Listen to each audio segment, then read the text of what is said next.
title of the message today is Speak Your Truth. To me, this idea of speaking our truth is related to the fifth tenet of the 5 tenets of unity. If you've got the bulletin in front of you, there's an insert. Mine's purple. And in that insert, every Sunday we list the 5 tenets of unity, followed by the daily word message. The fifth tenet I'd like to read for you this morning. I do and give my best by living the truth I know. I make a difference. So speak your truth is related to living your truth. The beginning of this is the idea in our mind that has come to us directly from the idea in divine mind. Because we are expressions of God in this world. And from this idea, we can speak the idea aloud, activating power by vibrating the words into the outer world. And the next step is living that truth, doing what is ours to do. I do and give my best by living the truth I know. I make a difference. I'd like to look one more time at that scripture from the daily word today. It was from the book Zechariah. And it was chapter 8 and verse 16. And I'll read this verse to you from the Lamsa, the George Lamsa translation from the Aramaic language that Jesus spoke.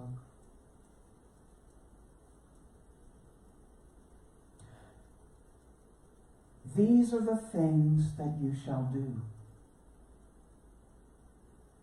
Speak the truth, every one to his neighbor. Execute the truth, justice, and peace in your gates. The translation of the Daily Word also used that word gate. What is this gate? I mean, as it relates to each of us, what could this gate be? We're going to execute the truth, justice, and peace in our gates. Might it be where those impressions come into us and then go out of us? This gate, this place, I don't know how to open it, with my hand, but I can know it when it's happening. I open myself, I receive the impression, and then I express my truth, speak my truth. So, maybe the gate is our senses, maybe it's more than that. But there's these gates. Speak the truth, everyone, to his neighbor.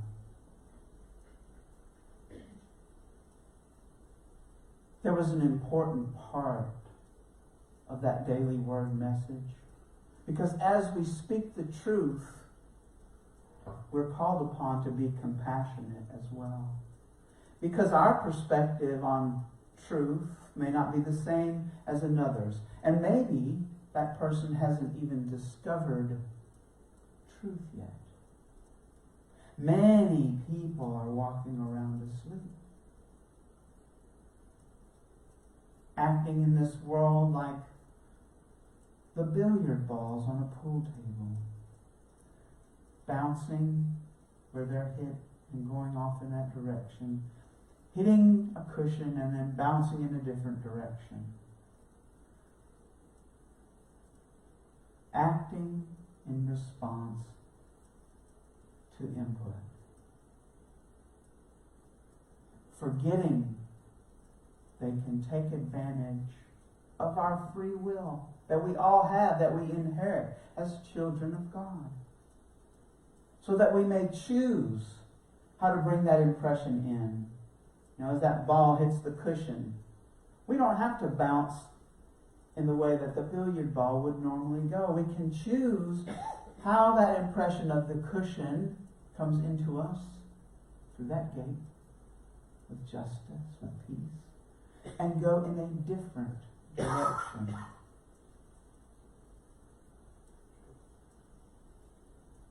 And so we speak our truth. We live our truth. I've experienced times when I've been around people who are talking about what's going on in the world today,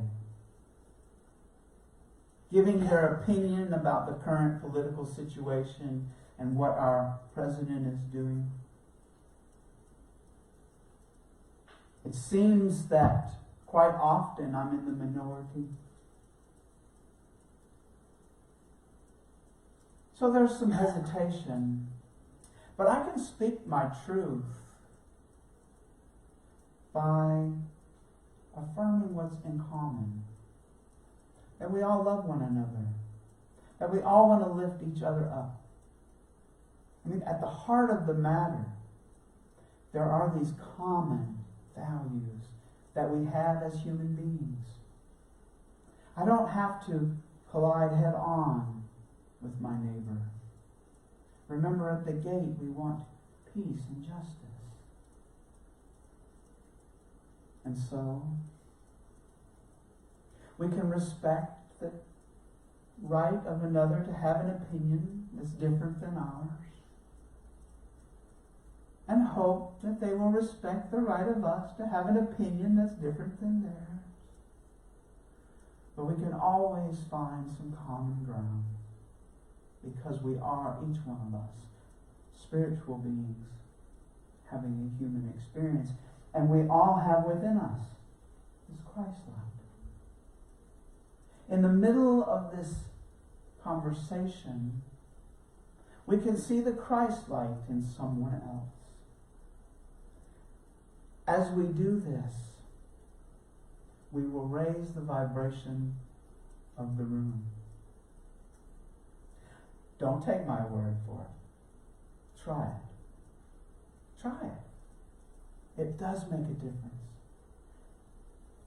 Not only will your behavior change, but that other person will feel this energy, and there will be a shift in the room. It might take some time. It might be subtle, but it is noticeable.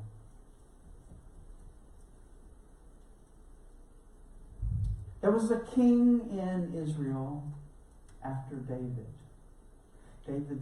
One of his many sons was named Solomon. And he's given us 3 different books in the Hebrew Scripture.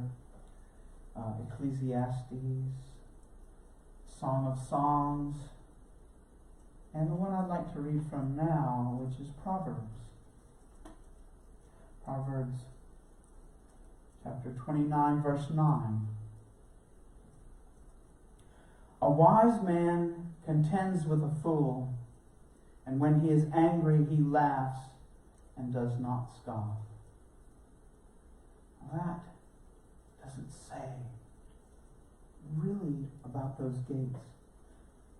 That's George Loms's translation. It's kind of direct. This is a translation by a man named Rabbi Rami M. Shapiro. He's known for translating from his heart. I'd like to read his version of the exact same verse. Proverbs 29, verse 9. The wise who enter into an argument with fools find that neither anger nor humor can resolve the matter. So when we're speaking our truth, we might remember those words of Solomon.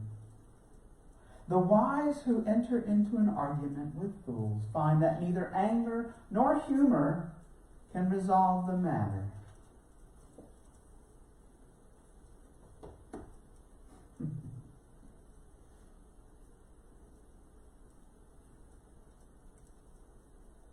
We are called to do something in our life.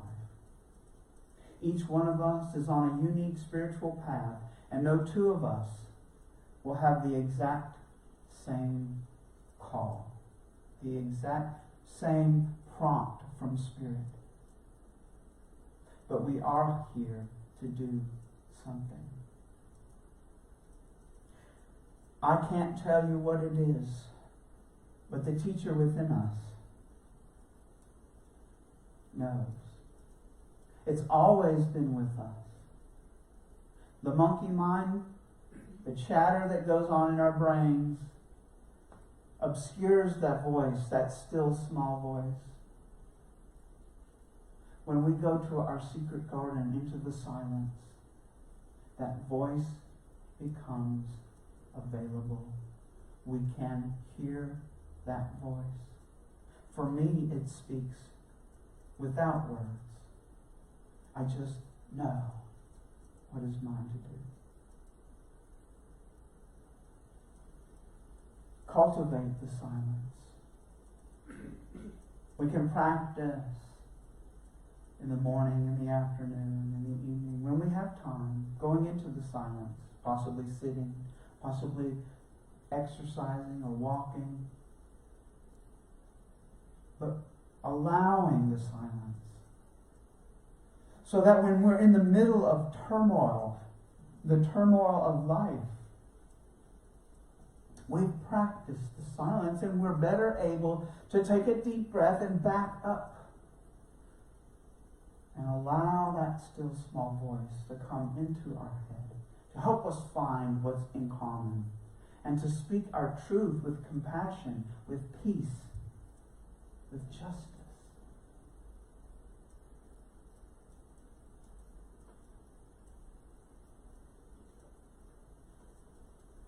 We speak our truth, and we do what is ours to do. We live that truth. It's not enough just to know it.